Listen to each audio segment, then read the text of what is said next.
Guys, welcome to I Guess It's Just Me.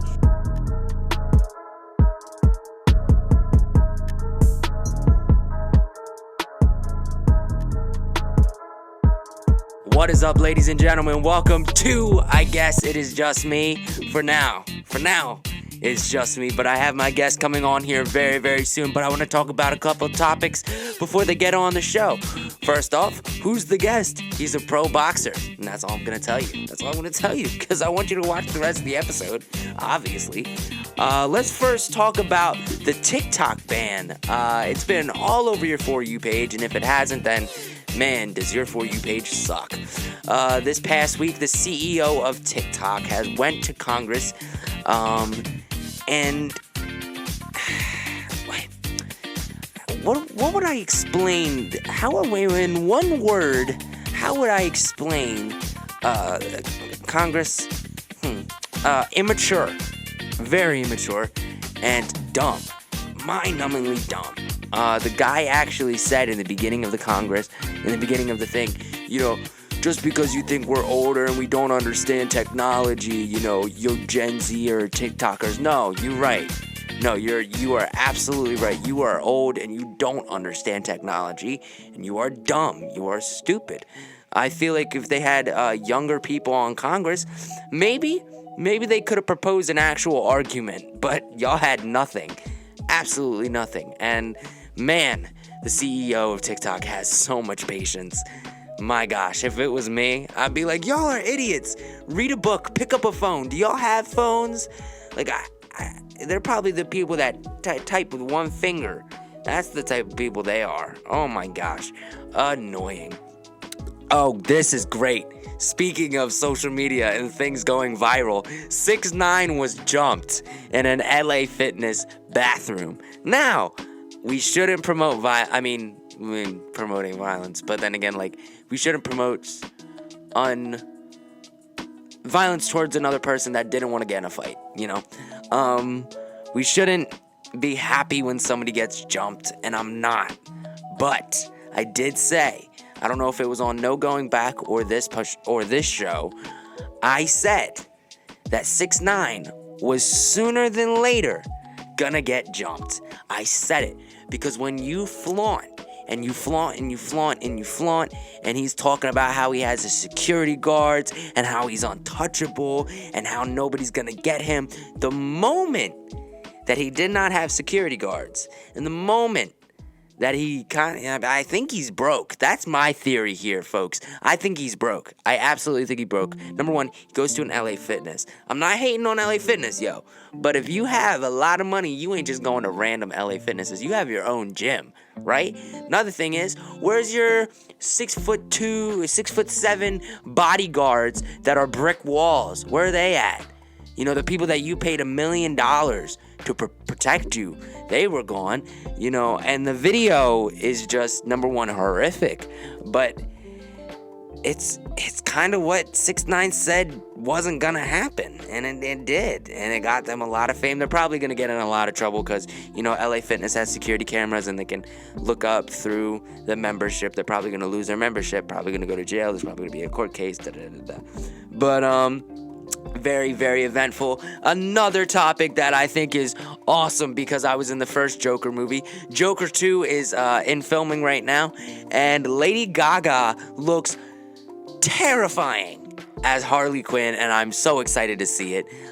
Joker 2 looks very, very interesting. Very, very interesting. It's called The Flou à Deux. I definitely messed that up. I think the storyline that they're going with, because I was looking at set videos, I think there's going to be two Jokers. I think there's going to be one guy that poses as the Joker from the first film, and then there's going to be Arthur Fleck that's just trying to run away and live a normal life. Because that's just what it looked like from the scene that I saw. But Harley Quinn looks terrifying. It looks so good. I cannot wait to see it.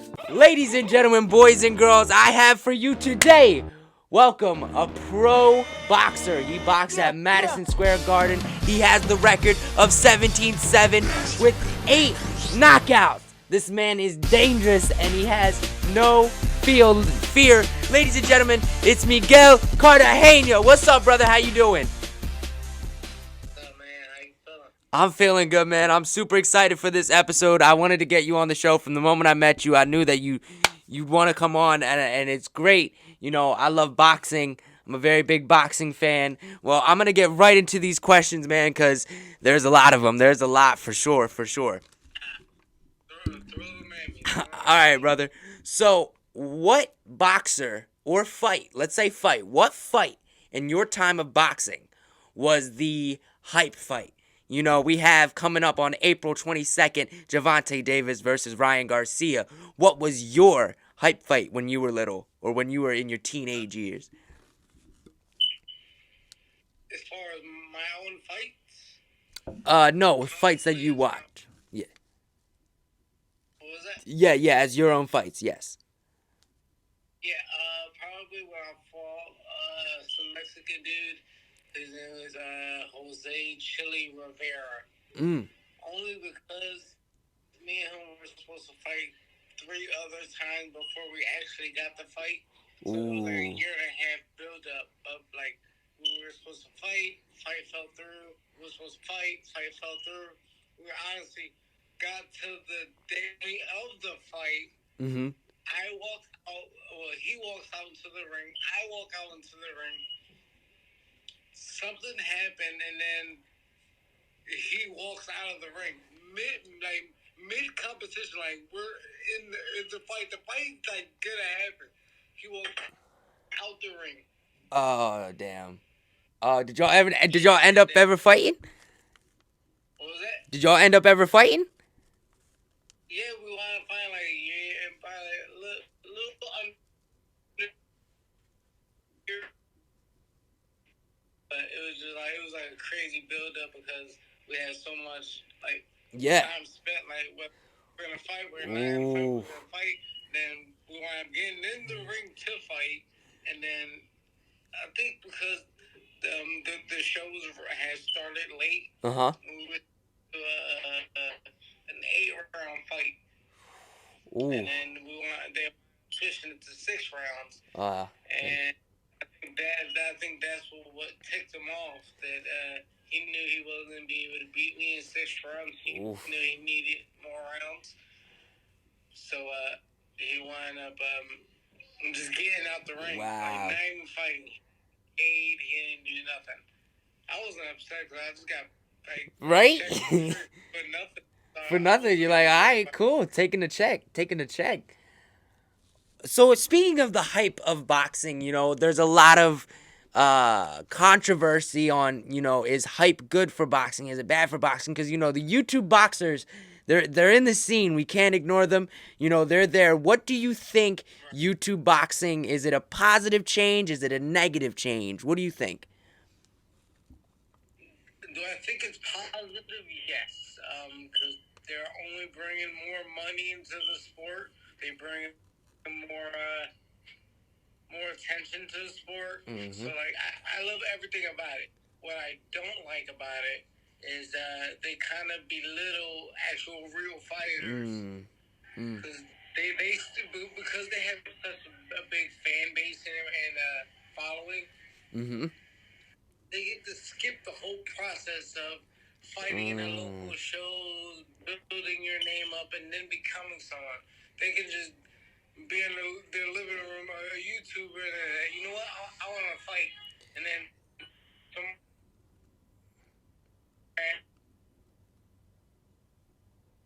we're having some connection issues at the moment. We had some connection issues, but we're back. Which they get to skip the whole entire process. Which I feel it's a little disrespectful to real fighters like me, because like you can't like just. I put my whole life into it. Yeah. So for you to wake up one day, like, you know what? I'm gonna be a boxer. Yeah. And then the next day you're at Madison Square Garden or something. It's like. Yeah. It's the thing that we said when we were in the gym, when we were talking about, how the hard times, you have to love the hard times because it builds up that success. So when you finally make it, it feels just as great. I feel like that we can definitely see that in YouTube boxing of how they didn't have those hard times. They didn't have those when they're only boxing in front of 10 people getting $50, you know? So they didn't I guess, yeah, I can totally understand that how it could be negative. That's the negative side of it for sure. For sure. But like I said, like, other than that, I think it's great for the sport. Mm-hmm. I like it. It brings money towards the sport, brings attention to the sport. I love everything about it. I just don't like that they get to skip the process that we have to go through. Yeah. That's my only issue with it. Man, I am constantly amazed by the YouTube boxing scene, for sure. You know, I definitely thought it was very interesting, because now they're taking it and they're making it their own. They're having tag team boxing matches, which I thought was very interesting. You know, very very unconventional. But it's bringing in money. These people are loving it. It's definitely a new era. I mean, for sure. do you think the YouTube boxing is gonna last? How long do you see it lasting? I don't think it ever goes anywhere. There's too much people that like to see grown men beating out each other. That's true. That's true. And this is why everyone fell in love with the UFC and all that. Yes. They like to see gruesome battles. Yeah. But boxing won't go anywhere because it's like I would say like the OG, the originator. Like it's like everyone won't buy as much or support it as much, but everyone will still respect it no matter what. It's true. It's the OG of martial arts. Yeah. Oh yeah. Oh yeah. I feel like I think what YouTube boxing has done, it is opened up that new eyes, those new things, and I feel like that's why every time, Jake Paul or KSI or one of those, big mecca of YouTube boxing walks in and steps into the ring, I feel like it's just gonna be money, man. Just money. It's all money. All money, man. How legit do you think Jake Paul fights are? How legit? I would say a good 80-20, like 80% legit. Okay. Like, all right, let's look at it like this. We can fake it as much as we want. Mm-hmm. But it only takes one movement to put a little bit of extra power, and then by mistake, and then it becomes real. It becomes real. Yeah. So, is it real? Yes, it's very real. But, is it somewhat, choreographed or somewhat staged to a very certain extent? Yeah. Yeah, for sure. See that? I definitely thought it was very interesting. There was a fight that Jake Paul had back in, I believe it was 2021. It was against retired MMA fighter Ben Askren. Yeah. Yes. And he took one punch and he was down, and that was it. It was a one-punch fight. It ended in 10 seconds. So I was very, that was the moment when it kind of clicked in my brain. I was like, all right. Y'all, I see what y'all are doing. Y'all bringing in eyes. I definitely want to see more from Jake. I want to see him go the limit, man. I want to see if he's truly into this and he truly loves the sport. I want to see him, get roughed up. Everybody can say Tommy Fury. That's why, when he fought Fury, changed it. It was like, yeah. Okay, and now he's fighting a more skilled, a real boxer. Yes, and the Furies, man, they did not like Jake at all. Not even a little bit. That was strictly personal. That was 100% personal. It was all because of Jake and everything that he said, and how many times Tommy Fury backed out of the fight. But I constantly keep on saying it. Tommy Fury was there to create a point. He made a point because he had so much pressure on him. And then speaking of pressure, do you think boxers put more pressure on themselves than there has to be? Absolutely. I feel like that's why, honestly, I feel like the best thing any fighter can ever do is try their best not to fight at home as much as possible. Because me being a little fighter, I'm a flyweight, so either most of my fighters, the guys that I fight, are either out west or overseas. So like,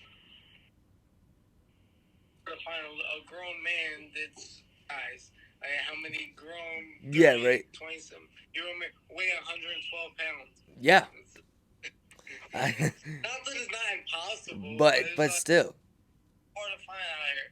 That's why most all of the champions are in Asia, Mexico, small size fighters.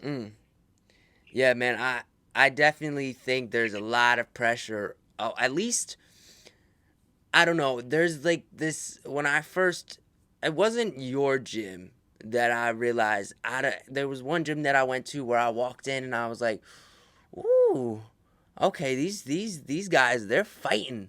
They're fighting for it." You know, there's the you had mentioned you into Philly 101 though, right? Yeah. And they I used to train there for a little bit as well, but that's a real like no heater, no AC, just it's you know, yeah. It's everything. It's the guts. You walk in and you can just smell the must. Yeah, for sure. But okay, now let's switch a little bit into the MMA. Because of your size, I feel like you would be really good in MMA. Have you ever thought about doing jujitsu? Yes. I did about 3.5. I got into a blue belt in Brazilian Jiu-Jitsu. There you go. Yeah, and then I did Jiu-Jitsu for about 3-ish and a quarter, like 3.25, I would say. But let's just round it off to a flat 3. And then I did Muay Thai with Rami Elite. Okay, yeah. And then, like, especially because those guys couldn't really hang in there with me with my hands. They would just blow legs. Ooh. So I'm like, well, like, I picked it up as like an extra, like, just something to do to have fun. Yeah, right. Boxing. Right. You I had to stop because I'm gonna wind up getting hurt. They're just blasting me. Yeah. Oh yeah. They really couldn't handle me when it comes to the stand-up, just fighting part. Yeah. So they would just keep chopping down my legs. Oh, man, wrestling. That's the thing. I loved MMA. It was great, but the toll it puts on your body. I remember there was this one guy. I was sparring with this Russian, and I don't even know how it even happened, but my legs were on the ceiling. And I come down and I land, and they're like, "Oh shit!" He's like, "You know, like to fly?" I was like, "No, I don't like to fly. Like I like to keep my body on the ground." But when I hit that floor, man, I felt that for like like a half a month. Like that hurt. I will say, like MMA is crazy, man. You have to be built with. Like bruises on my legs for like weeks at a time. Dude, like laughing hurt. They would just blast it again. Oh, bro. Now, one thing I want to talk about is success. You know, one thing I talk about on this channel is success, and where do you think the mentality is to create the success of where you want to be in life? Right. Well, honestly, it all results to like I would say like how were you brought up? Did you have everything? Did you need anything? Like, how were you brought up? If you were a kid that was kind of not like you got that golden spoon in your mouth, then it's a lot harder because everything's always given to you. So you don't know that real struggle of what it is to really suffer. Yeah. And boxing's the only sport you're gonna suffer a lot of the times. That's why, unless you're famous, when you wake up early in the morning, who's running with you? Yeah, right. You're alone. When your alarm goes off in the morning and you're tired or you're sick or you don't feel good, does anyone say like, no, Miguel, get your ass out there and go push. Like, no, No. you could just hit the alarm and just roll over if you wanted to. Yeah. Yeah. It all comes down to like being digging in deep within yourself and bringing yourself out of that mud. Yeah, man. I feel like the greatest. I mean, there's so many lessons that I've learned through different aspects of my life with acting and boxing and all these people and success. And the one thing that I found that every single person I've come across with, it is accountability and responsibility for yourself. For yourself and your own well-being. Not only being very much self-aware. Being self-aware, not lying to yourself, saying, "Man, I'll get it next time." Nah, do it now. Do it now. That's one thing I've come across these paths with all these people, and they all have accountability, and it's definitely shaped me to have a form of accountability with everything that I want to do. There's so many things I want to do, and I haven't even scratched the surface yet in what I wanted to do with success. I've been boxing 22 and a half years, and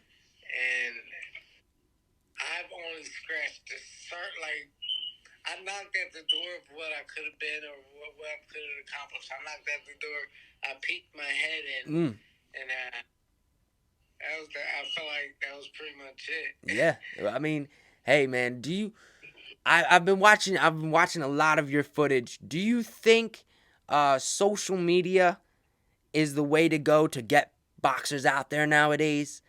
Before it was, you'd see them more in championship bouts, but now with social media, you could get the word across anywhere. Absolutely. Absolutely.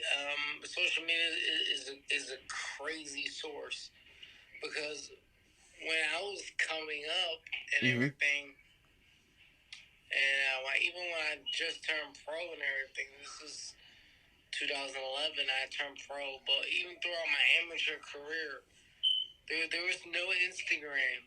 Yeah, it's crazy. We didn't have Instagram. When I was winning all my national championships, when I was flying to other countries to do as a part of the USA team, when I was doing these duels with other countries and stuff, we had Facebook, but like Facebook is nothing like Instagram. Right, it's nothing like it is today. I don't feel like the media goes as wide. Exactly. So like, as far as back then, it was so much harder to not get a name for yourself, but more like build a brand. Yeah. Like like today, like you post one catchy video and you're viral. Crazy. That's insane, man. Like instant sensation. Yeah. But back in the day, it wasn't like that. Like right. Someone had to go type your name up. Like, oh, okay, cool. Right. Oh, wow. It was a lot harder to make it. You had to really, struggle to get that name for yourself. Yeah. Wow. I feel like technology is insane. It's insane. Like, that's why I'm pushing and pushing and pushing, because there is no way that out of, I think the highest viewed video I've gotten was 542 whatever. Like, there is no way that I can't push. The more I push and push and push, I'm just trying to get in, trying to get somebody look at my stuff and be like, hey, that guy, we like that guy, let's get more. Because social media, it's my life. Don't push and keep it, literally, don't take your foot off the back of the neck. Literally keep it on there, because it only takes one okay clip or one good interview, one good day, and it'll probably be your worst video, but it'll be the video that gets you the most recognition. That everybody wants to see. Check out this guy, man. Who that? Right. The quality of the video's ass. It sounds like shit. Let me see what he said at least. It's right. And And then out of nowhere, they go and start looking up everything else you did. It's like, wow, okay, cool. Right? Dope. Like that's crazy. Technology is insane. Well, now I've always wanted to know, have you ever come across someone, now because we're talking about viral and going famous and all that stuff, I want to switch to celebrities. Have you ever met a celebrity where you were like starstruck about? And if so, who was it? Not really, honestly. Not really? I've been around, like, especially in boxing, real champions, real fighters. They're always around. They're always around. So it's That's like crazy. I kind of got used to always like being around or near or being in the same vicinity as like star athletes and stuff. Bro, who do you think was who was the top tier person that you come across with? It's hard to say because like it depends on what weight class we talking. That's crazy, man. That's crazy. I've been around Floyd. I've been around De La Hoya. I've been around Roy Jones. Wow. Ryan Garcia. I've been around Keith Thurman. Right. Wow. Have you been around Tyson yet? Mike Tyson? Tyson, I haven't. My son has. That's dope. Yeah, he's got a picture with Tyson. Wow. He was in Vegas with his mom for a wedding, and he wound up running into Tyson on the strip. Oh wow, that's what a person to run into too. Be like, yo, what's up, Mike? Wow. Okay, now the episode's almost about to end, but I have to get your thoughts. April 22nd, man. Gervonta Davis versus Ryan Garcia. Who you got? Okay, so Tank is, I believe, 2 years younger than me. 2 or 3 years younger than me. I personally know 2 guys from Philly that beat him in the amateurs. My friend Christopher Rivera beat him back in the Silver Gloves years ago. And Steven Ortiz, which is a really good up-and-coming fighter from Philly, that beat him too in the amateurs. So that being said, I've seen Tank. I've been around Tank many times as a little kid and being at the Nationals and stuff. I know that whole Baltimore scene because they had the gym down there called the Headbangers Gym. So I know that whole scene. So Ryan, he's cool. Like, I like him. I don't really know too much about him outside of boxing. So just by all that information being given, I say that to say I'm going for Tank. All right, man, Tank. I will say, I think it's definitely going to be very interesting. It's definitely going to be a very good fight.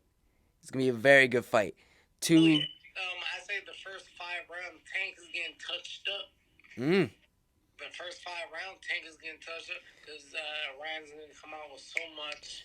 You think Tank is going to wait 5 rounds? Yeah. Wow. Because he's going to have an axe in his hands. And he's just going to be chipping away. Like a tree, just chipping away little by little. Just one shot here, one shot there, just chipping away. I like that analogy. I like that.